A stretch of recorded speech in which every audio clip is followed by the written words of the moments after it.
तुम भूल गए कि पांचाली के ज्येष्ठ पति को महाराज के कक्ष के सारे द्वार क्या थे?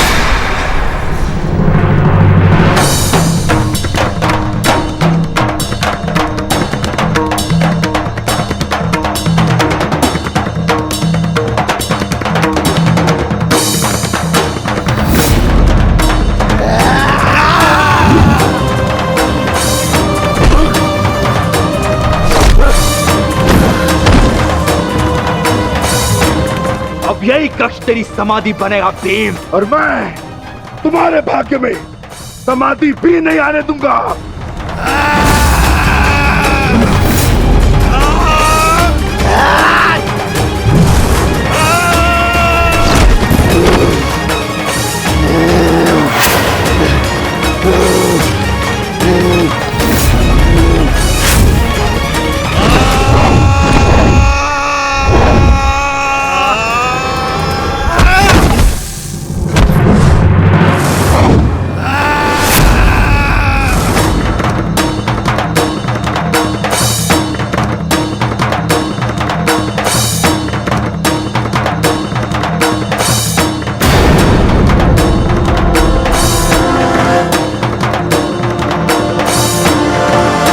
सेनापति कीचक कहाँ? क्षमा कीजिए गांधार नरेश, इसकी कोई सूचना नहीं है।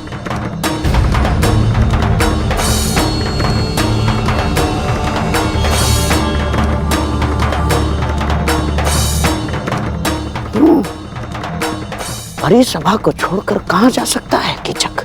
उसके निजी अंगरक्षक भी तो दिखाई नहीं दे रहे।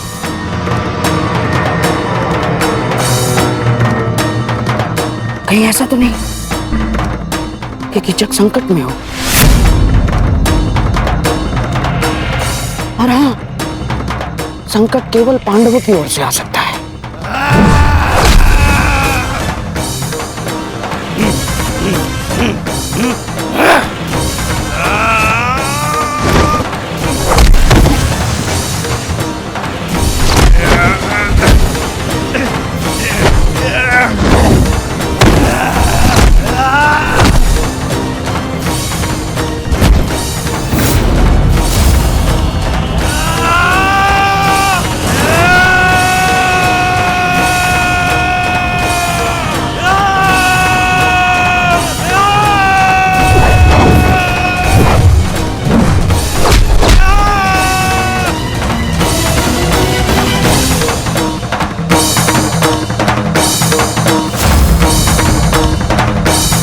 दुर्योधन,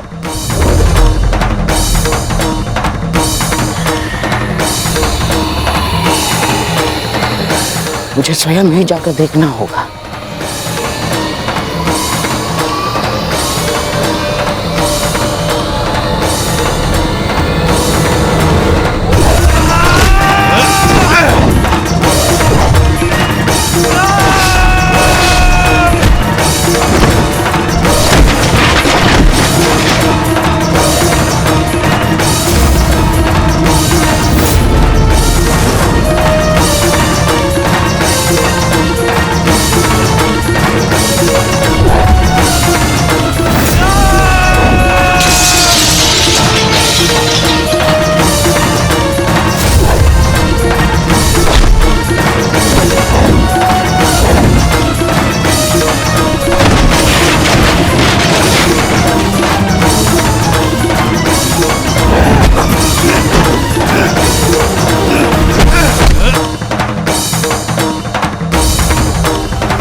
मुझसे छल किया, सब कुछ छिन जाएगा तुम पांडवों का। अब यहां पर आकर पता चलेगा कि तुम लोगों का अज्ञातवास भंग हो चुका है।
कीचक कहाँ है?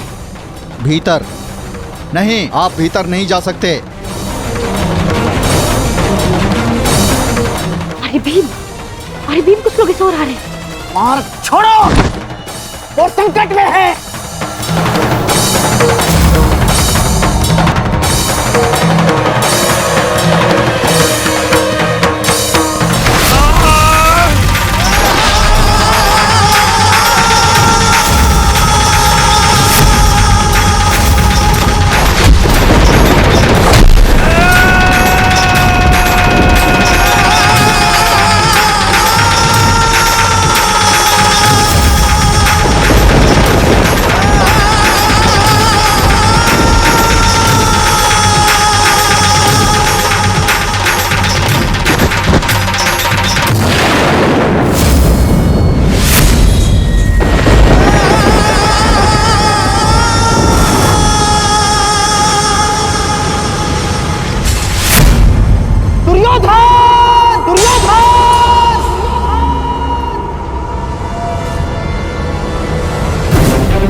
ये तो मोहम्मद शरीफ की आवाज है। कहाँ है वो? आपगढ़ क्या हुआ मोहम्मद? दुर्योधन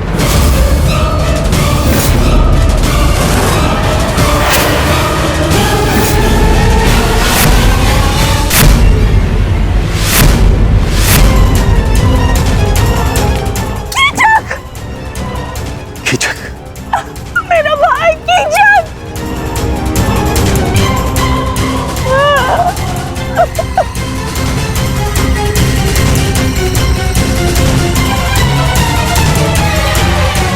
ये कैसे हो सकता है? यही तो मेरा प्रश्न है। मेरा परम मित्र कीचक, कोई उसका वध कैसे कर सकता है? कीचक महायोद्धा था, उसी के महल में यह संभव है।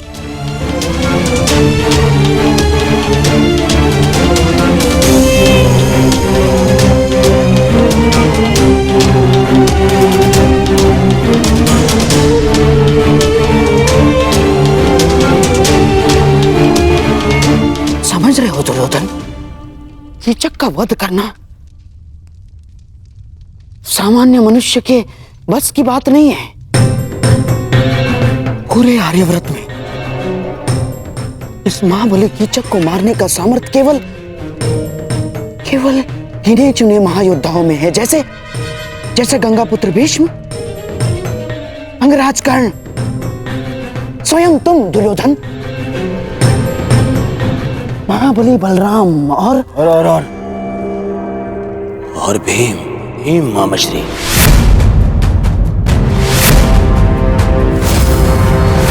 महाबली बलराम और पितामह यहाँ है नहीं। कर्ण और मैं, हम सभा में थे। बचा केवल हेम।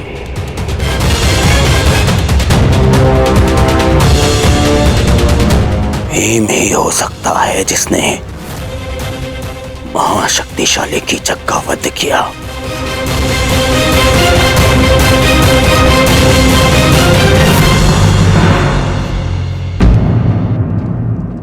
कुछ समझ में आ रहा है विराट राज?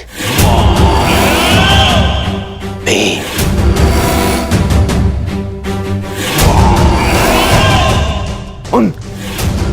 उन 5 पांडवों में से एक, वो जिन्हें ढूंढने मैं यहां आया था, वो जो मेरे सबसे बड़े शत्रु हैं।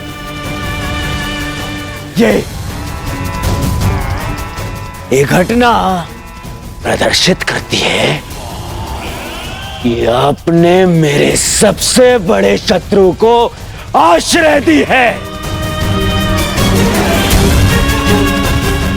शत्रु का शत्रु मित्र और शत्रु का मित्र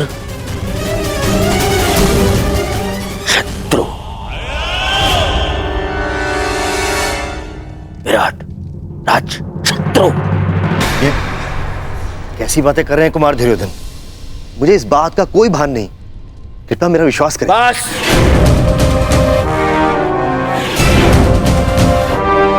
अब और कोई बहाना नहीं।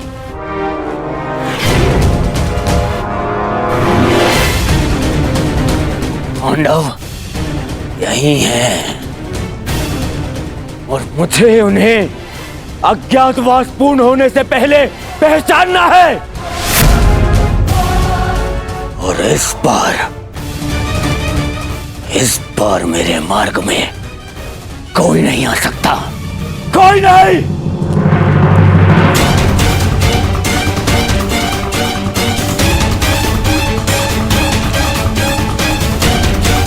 हमें तुरंत यहां से निकलना होगा। सभी वस्तुएं यहीं छोड़ दो। कीचक वध ने महल और उसके आसपास कोलाहल उत्पन्न कर दिया है। हमें उसका लाभ उठाना है और यहां से निकलना है। युवराज, शांत हो जाइए। विराट राज मत्स्य के राजा हैं। उनके साथ ऐसा व्यवहार अभद्रता है। मेरे साथ छल विरोध है, विरोध।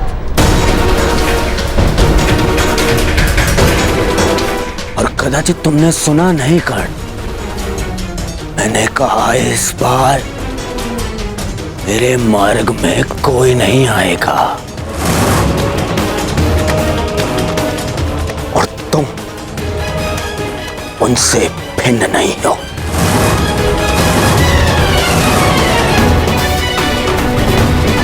यदि विराट नगर का विनाश नहीं चाहते राजन, तो अपने सैनिकों से कहो यहां के हर एक द्वार बंद कर दे।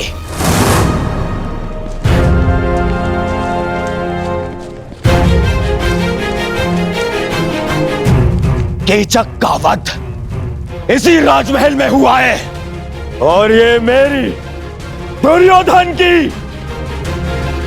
आज्ञा है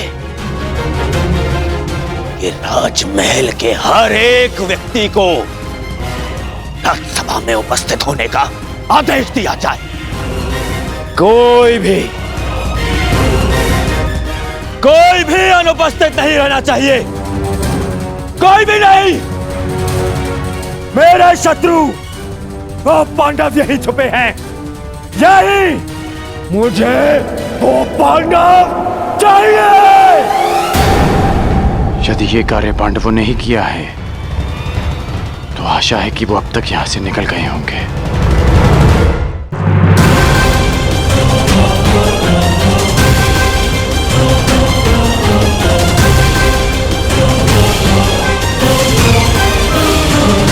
सावधान! कोई भी राजमहल से बाहर नहीं जाएगा। महाराज का आदेश है कि सभी तुरंत सभा स्थल पर उपस्थित हों।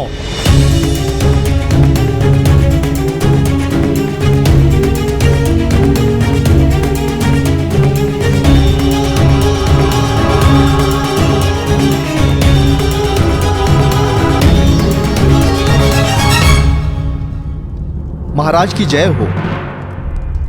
आपके आदेश अनुसार राजभवन के सभी द्वार बंद कर दिए गए हैं। कोई अभी यहाँ से नहीं जा सका है। सबको एक पंक्ति में खड़ा कर दो।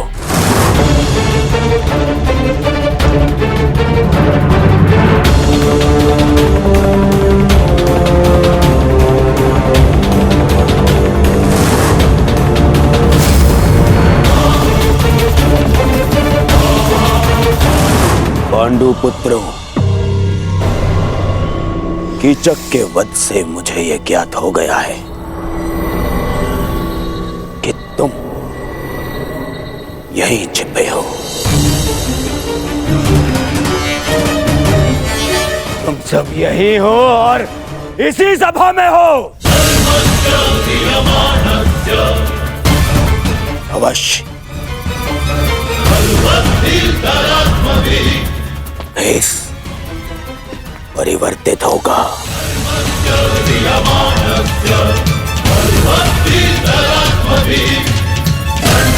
परंतु दुर्योधन की दृष्टि से तुम सब बच नहीं पाओगे। श्रेष्ठ यही होगा कि तुम स्वयं मेरे समक्ष प्रस्तुत हो जाओ, अन्यथा मुझे क्रोध आ जाएगा और द्यूत भवन में तुम देख चुके हो कि जब दुर्योधन को क्रोध आता है तो क्या होता है।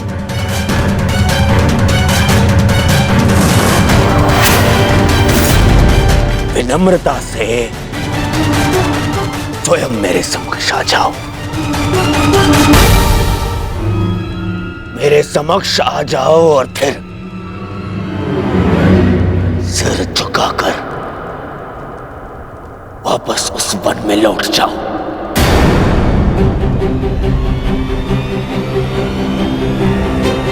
मुझे बल प्रयोग करने पर विवश मत करो।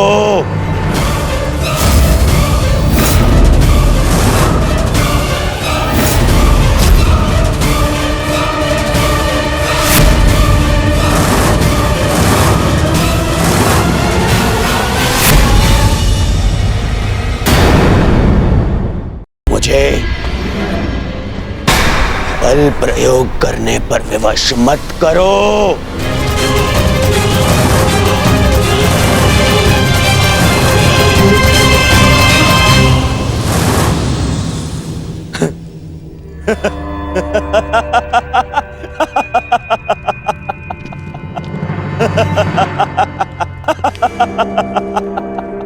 नहीं, तुम स्वयं प्रस्तुत नहीं होगे। कैसे कैसे भूल गया मैं कि कितना आनंद आता है तुम पांडवों को मुझे कष्ट देने में।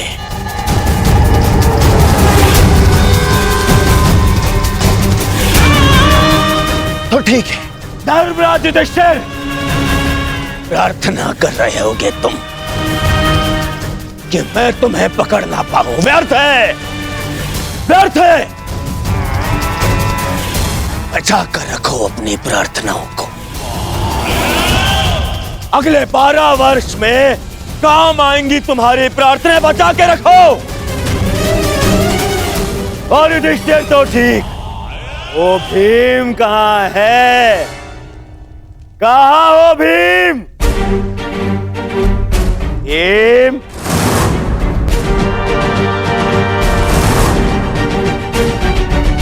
तुम्हें क्या हो गया? सदा मेरी ललकार का उत्तर देने वाला वो विक्रोधर भीम कहाँ छिपा बैठा है? हाय काकर, कहाँ छिपा बैठा है? क्या हो गया भीम? देख, एक तेरे समक्ष वही दुर्योधन है जिसने पांचाली का अस्त्र हरण करवाया था।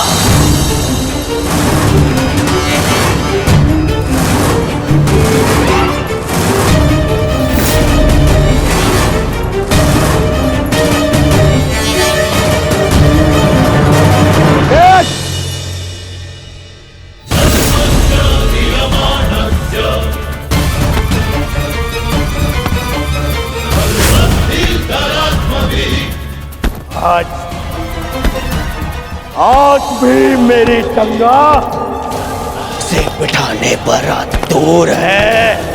आज भी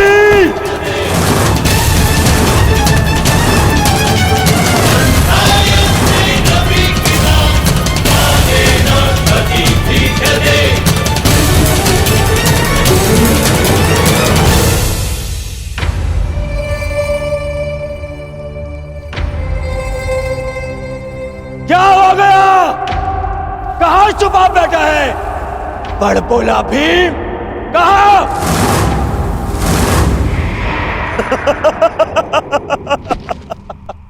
मामा श्री, लगता है वन में इस भूखे भीम ने कुछ ऐसा खा लिया है कि जिसने उसका पौरुष उससे छीन लिया है। नपुंसक हो गए हैं ये सभी पांडव, नपुंसक!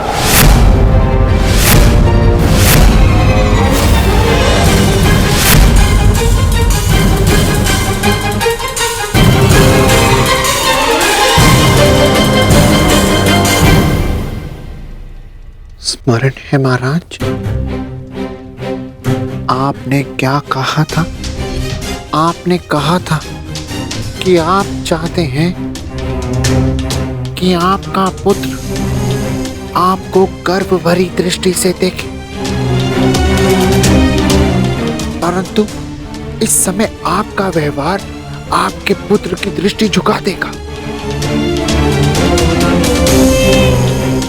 देखिए, किसी दूसरे राज्य का युवराज आपकी प्रजा में सबको ऐसे ललकार रहा है जैसे विराट राज उसके दास हैं, और आप यूं मौन खड़े हैं।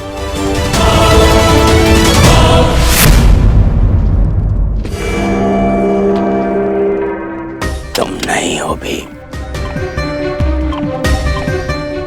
तुम भी नहीं।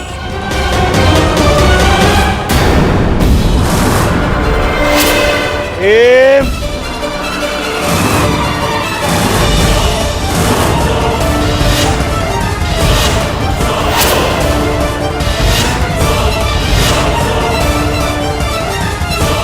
मैं जानता हूं कि मेरे मित्र कीचक का वध तुमने ही किया है। प्रतिशोध लूंगा, मैं प्रतिशोध लूंगा।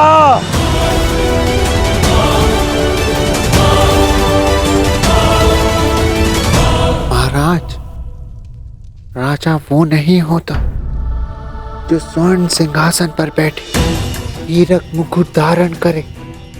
राजा वो होता है जो अपनी प्रजा के मन के सिंहासन पर बैठे मान का मुकुट धारण करे। चेत जाइए महाराज, चेत जाइए। इस समय आपका पुत्र कुमार उत्तर ही नहीं, अपितु आपकी प्रजा भी अपने राजा से साहस की आशा बांधे खड़ी है। पूरे राज्य के समक्ष आपका निरादर हो रहा है। जागिए महाराज, जागिए। अब यही अवसर है सबको बता देने का कि मत्स्य के राजा आप हैं।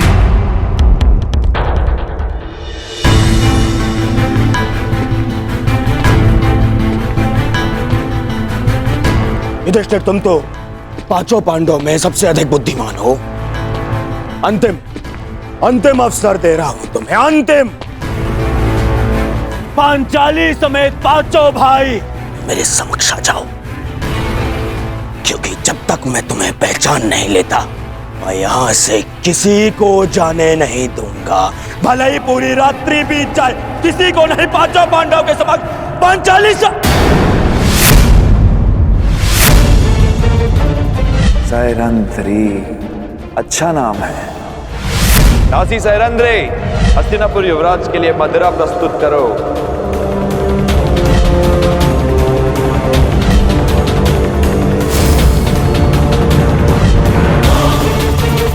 पांचाली, पांचाली,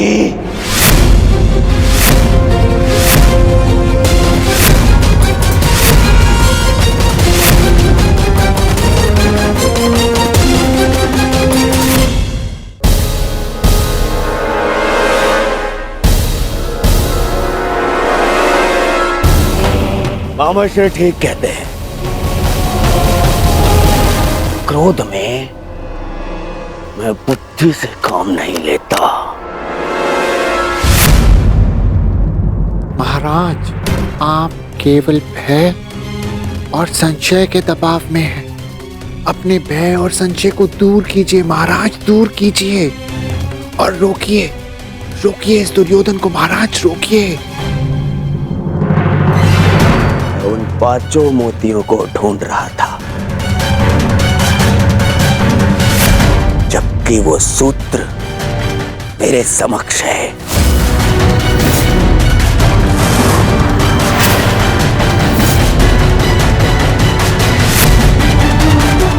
जिसने उन पांचों को एक सूत्र में बांध के रखा है।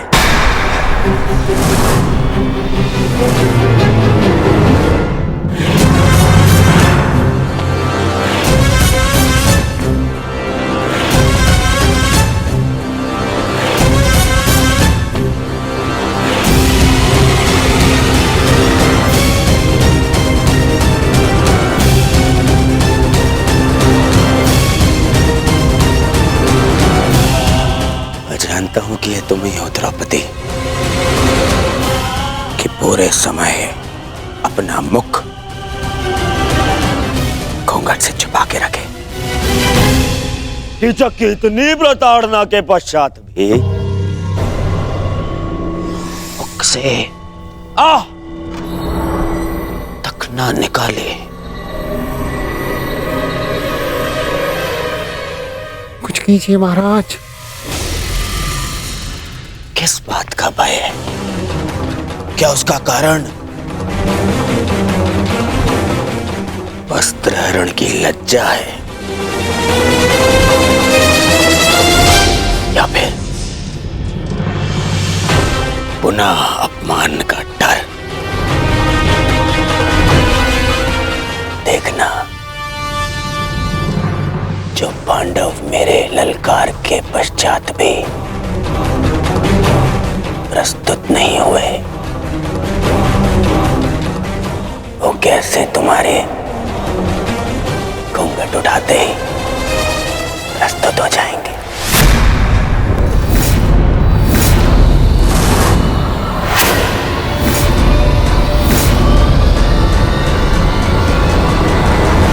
अरे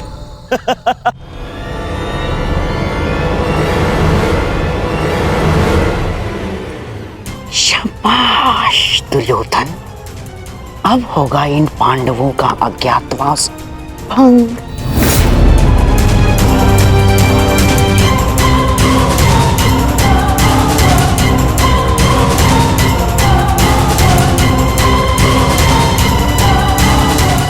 और कितना पीछे जाओगी पांचाली? अब और कोई मार्ग शेष नहीं है।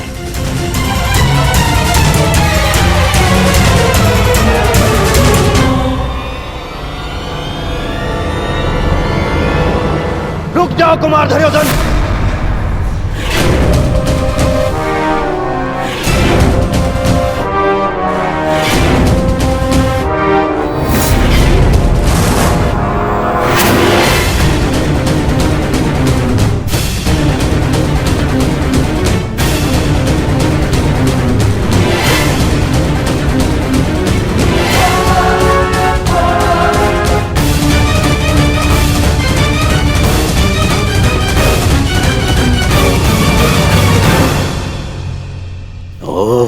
राज,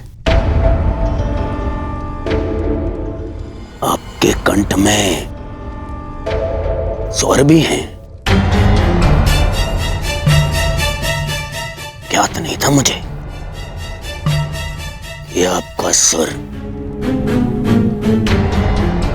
ऊंचा भी होता है, परंतु विलंब कर दिया आपने, क्योंकि अब ना तो मेरे पास रुकने का धैर्य है और ना ही आपके पास मुझे रोक पाने की शक्ति।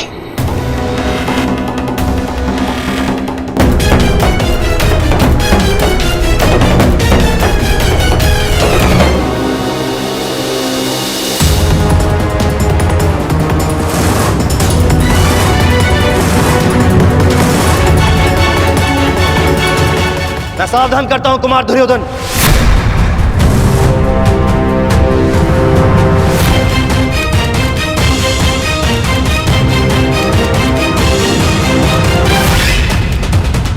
आप जानते हैं ना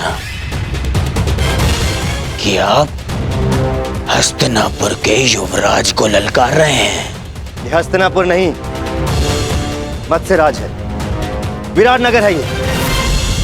और यहां भरी सभा में स्त्री के मान का हरण नहीं होता, परंतु भरी सभा में स्त्री का अपमान करने वाले का वध अवश्य हो सकता है।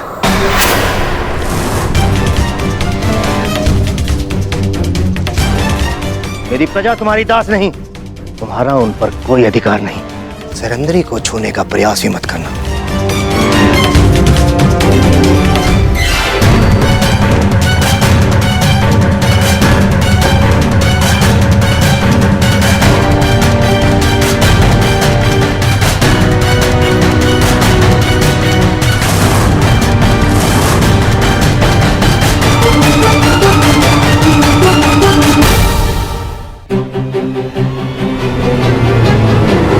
महाराज विराट, हम आपकी प्रजा का अपमान नहीं कर रहे हैं, हम तो केवल पांडवों को ढूंढने का प्रयास कर रहे हैं।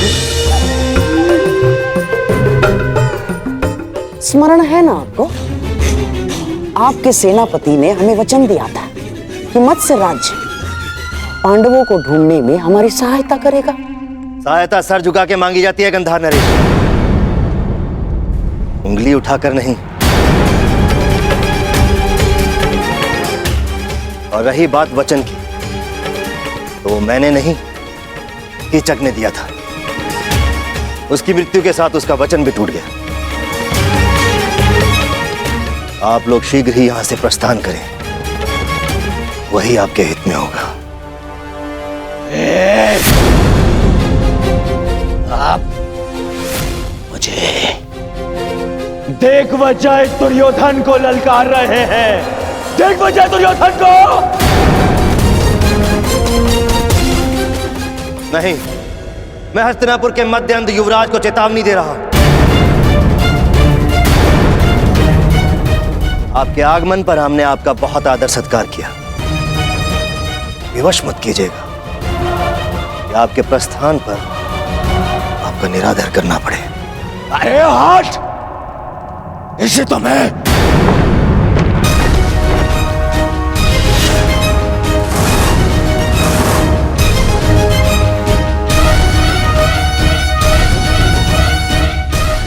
एक पग भी और आगे बढ़ाया तो मेरे सैनिक प्रहार करने के लिए स्वतंत्र होंगे।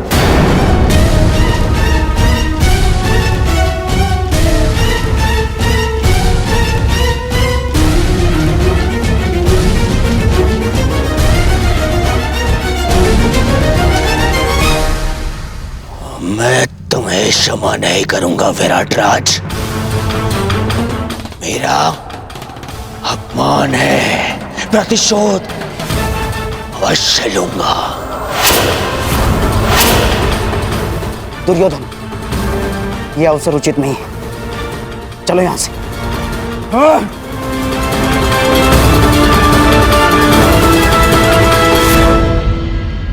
इस विराट राज्य की कृपा से कब तक बच पाओगे नपुंसक पांडवों?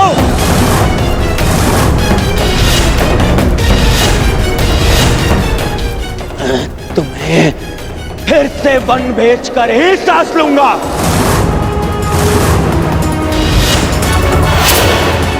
और तुम पांचाली, तुम्हारा दर्प एक बार फिर तोड़ेगा ये दुर्योधन।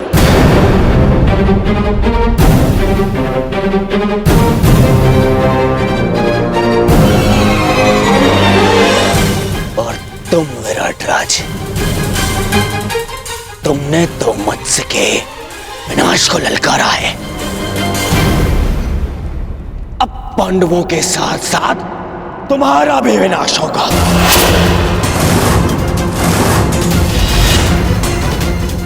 मेरे प्रतिशोध की अग्नि से तुम्हारे राज्य का हर एक घर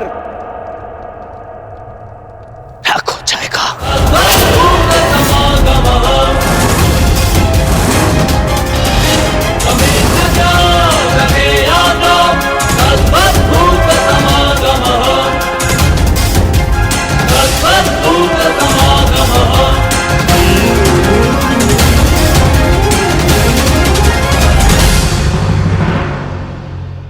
प्रतिशोध की अग्नि से तुम्हारे राज्य का हर एक घर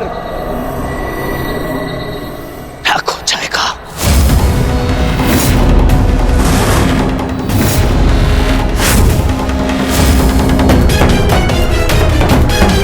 दुर्योधन शांत, चलो यहां से।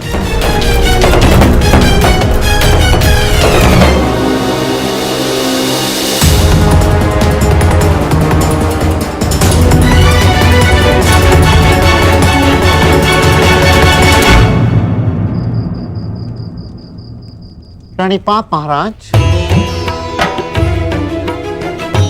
महारानी का स्वास्थ्य अब कैसा है? भाई खोने की पीड़ा है कंक, जाते जाते ही जाएगी। अभी अपने कक्ष में विश्राम कर रही है। यदि कोई आवश्यकता पड़े तो स्मरण कर लीजिएगा महाराज। सबसे अधिक आवश्यकता के समय तुम सहायता कर चुके हो कंक।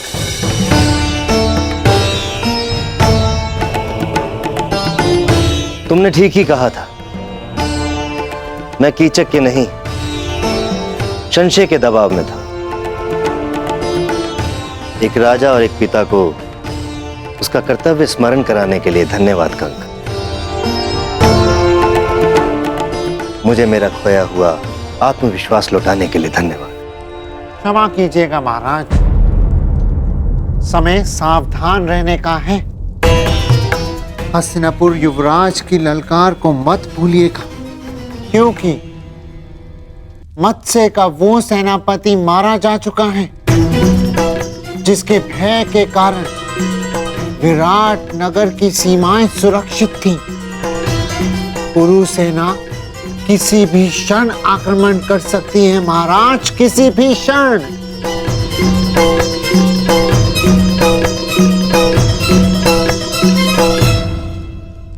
ठीक कहा कंक तुमने।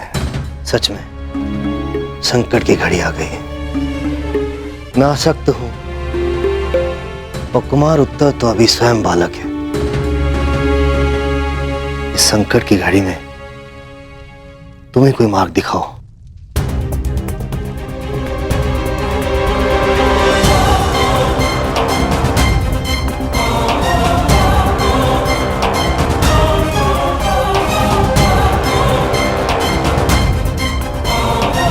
आक्रमण होने की दशा में मार्ग तो केवल युद्ध ही है महाराज। परंतु मैं आपको वचन देता कि जिस मत्स्य भूमि का हमने अन्न खाया है उसे नाश नहीं होने देंगे महाराज। नाश नहीं, सर्वनाश चाहिए मुझे। सर्वनाश, उस मत्स्य राज्य का सर्वनाश चाहिए मुझे। उसने मेरा, दुर्योधन का अपमान किया है, दुर्योधन का।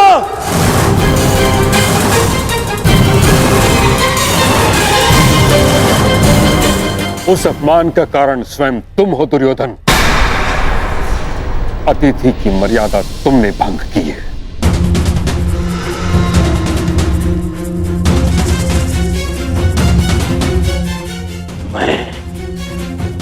भंग करना चाहता था तो वो केवल उन पांडवों का अज्ञातवास जो उस सभा में नहीं हुआ, वो अब रणभूमि में होगा, विराट पर आक्रमण करके होगा।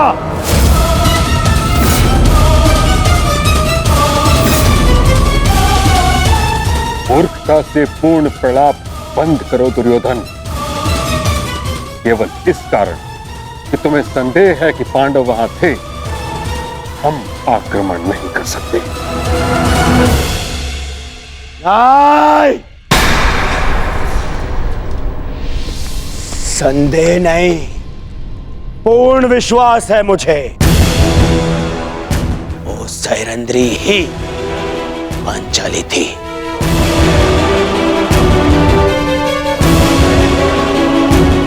अब मामा श्री से पूछ लीजिए, गण से पूछ लीजिए, वो भी वहां उपस्थित थे। सर्वप्रथम तुम मुझे उत्तर दो, क्या तुमने पांडवों को देखा? क्या तुमने पांचाली को देखा?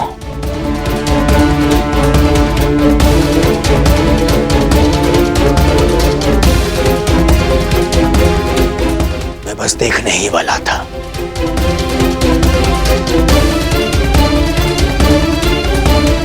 ठीक, नहीं देख पाया, परंतु उसका अर्थ ये नहीं कि वो वहां नहीं है। अभी बताइए पिताश्री, कीचक जैसे अशक्तिशाली का वध और कौन कर सकता है? उसका वध ही इस बात का साक्ष्य है कि भीम वहां उपस्थित था।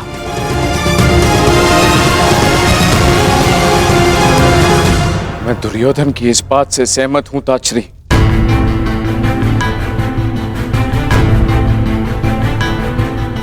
महाराज, कड़ी धूप में हमें आभास होता है कि दूर कहीं जल है, परंतु पास जाने पर ज्ञात होता है कि वह हमारा भ्रम था। वह मृग तृष्णा थी। दुर्योधन भी मृग तृष्णा का रोगी है।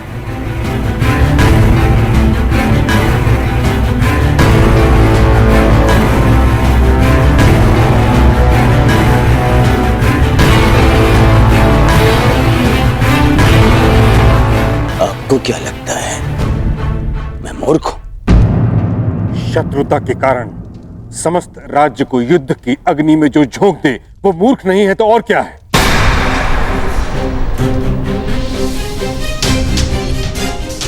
कितनी बार तुम्हें समझाने का प्रयास किया है, परंतु तुम समझने को तैयार ही नहीं हो। पांडवों से बैर के कारण कब तक हस्तिनापुर को कलंकित करते रहोगे तुम? कब तक राज धर्म को दूषित करते रहोगे? अपने संदेह के निवारण के लिए सहस्त्र सैनिकों के प्राण दांव पर लगा रहे हो। अपने संदेह के निवारण के लिए सहस्त्र सैनिकों के प्राण दांव पर लगा रहे हो। क्षमा कीजिएगा महामहिम,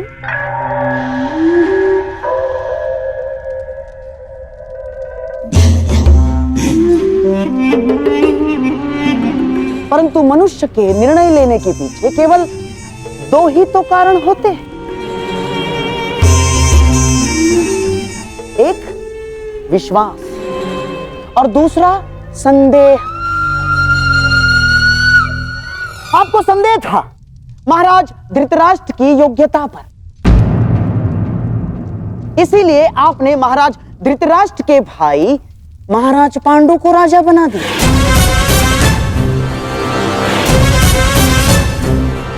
आपको संदेह था कि युद्ध में कर्ण कहीं अर्जुन के प्राण ना ले, अर्जुन को परास्त ना कर दे, इसीलिए आपने हस्तिनापुर का विभाजन भी स्वीकार कर लिया।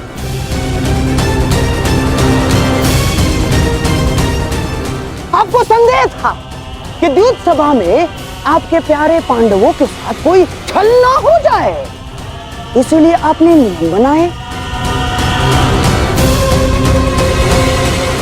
और इस समय भी आपको संदेह ही है कि कहीं मेरा प्यारा दुर्योधन आपके प्रिय पांडवों को खोज ना ले और फिर से उन्हें वनवास ना जाना पड़े। महामहिम, बस करिए गंधार राज।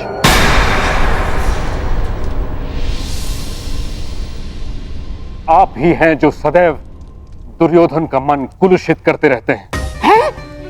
कभी समझाया है आपने इसे कि एक सैनिक जब मृत्यु को प्राप्त हो जाता है तो कैसे उसका परिवार धीरे धीरे वर्षों तक मरता रहता है।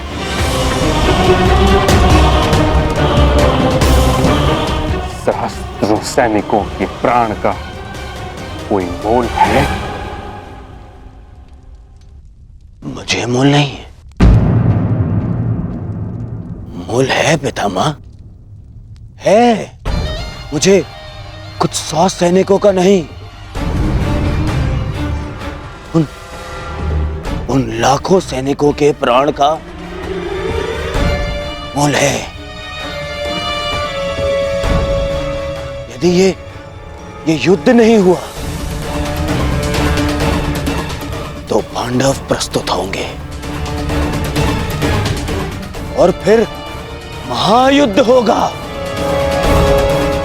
ऐसा महायुद्ध जिसमें लाखों सैनिक अपने प्राण गंवाएंगे, फिर लाखों परिवार थोड़ा थोड़ा करके हर दिन मरते रहेंगे।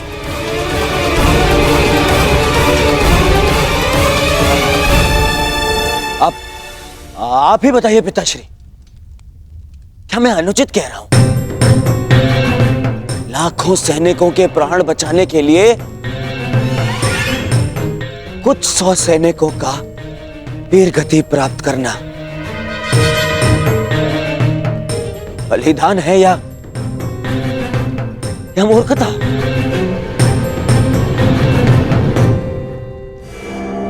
मैं तो कहता हूं कि विराट पर आक्रमण करके पांडवों का अज्ञातवास भंग करना ही नीति है।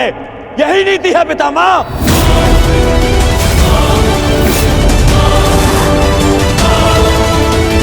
पुत्र दुर्योधन, विचार करो, पांडव तुम्हारे साथ कैसे युद्ध करेंगे? द्वारका सहित आधा भारत तुम्हारी संधि में है और शेष पर तुम दिग्विजय प्राप्त कर चुके हो। संधियां तो टूटने के लिए ही होती हैं पितामह। पांडवों के वो मित्र जिन्होंने मेरे भय से मुझसे संधि की है, वही उनके सामने आते ही मुझसे संधि तोड़ देंगे। परंतु आपको क्या, आपने तो सदा पांडवों का ही समर्थन किया है। आज भी जब मैं उन पांडवों से हस्तिनापुर की सुरक्षा का प्रयास कर रहा हूं, आज भी आप उन्हीं का समर्थन कर रहे हैं।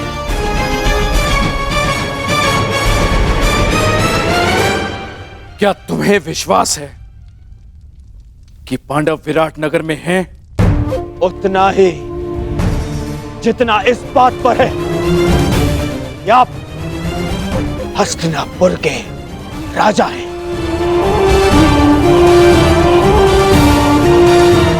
और पितामह भीष्म हस्तिनापुर का हित चाहते हैं। पिताश्री, यदि पांडवों का अज्ञातवास पूर्ण हो गया तो वो अवश्य युद्ध करेंगे।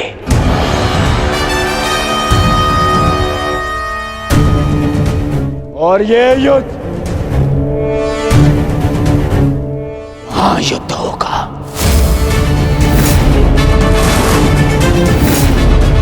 महाभारत होगा, जिसमें महाविनाश होगा।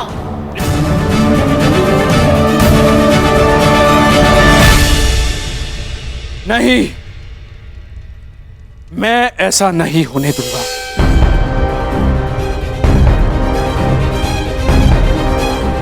यदि विराट पर हमला करने से ये महायुद्ध, ये महाविनाश टल सकता है, तो मुझे पुत्र दुर्योधन का ये प्रस्ताव स्वीकार है।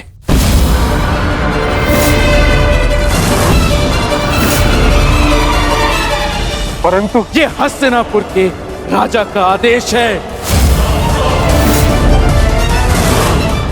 हस्तिनापुर विराट पर आक्रमण करेगा।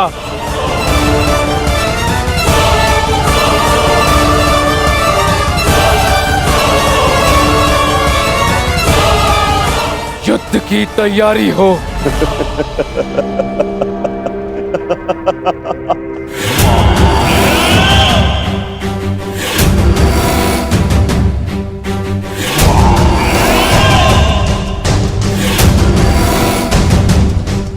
समय आ गया है मित्र।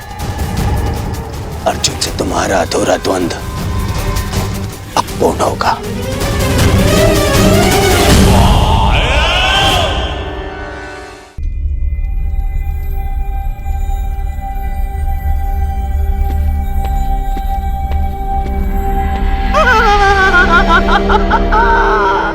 अब तुम बच नहीं सकते मेरे प्यारे भांजे पांडवों।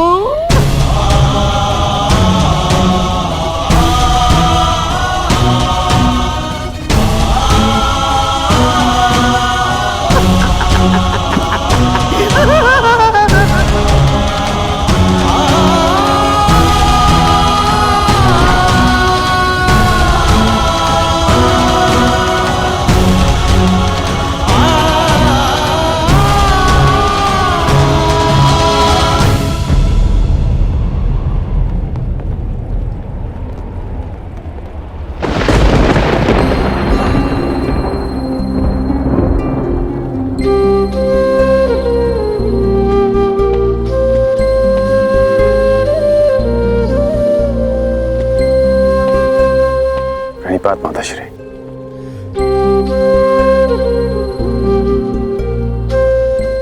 मैं जानता हूं आप आज मुझे विजयी होने का आशीर्वाद नहीं देंगे। मैं आज कुछ देने नहीं, स्मरण दिलाने आई हूं।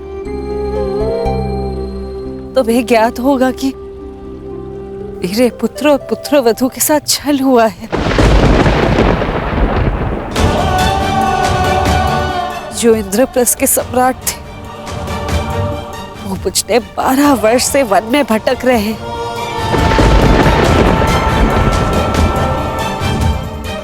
और कुछ ही दिन बचे उनकी स्वतंत्रता में, और उनके साथ फिर से छल होने जा रहा है।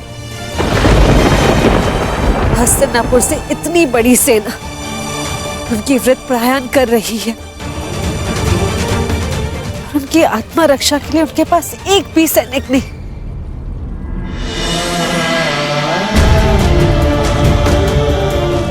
मुझे पूर्ण विश्वास है कि तुम मेरे पुत्रों के साथ एक और अन्याय नहीं होने दोगे। मैं तुम्हें स्मरण दिलाने आई हूँ कि माताश्री,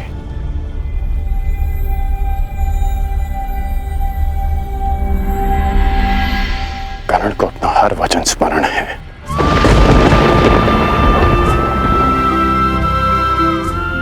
मैंने युवराज दुर्योधन के लिए शस्त्र उठाने का वचन दिया है, तो युद्ध तो मैं अवश्य करूंगा।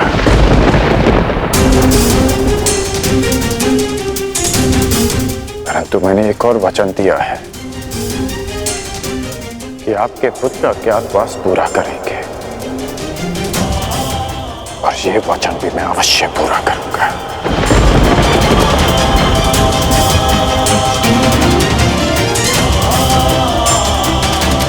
आज्ञा दीजिए माताजी।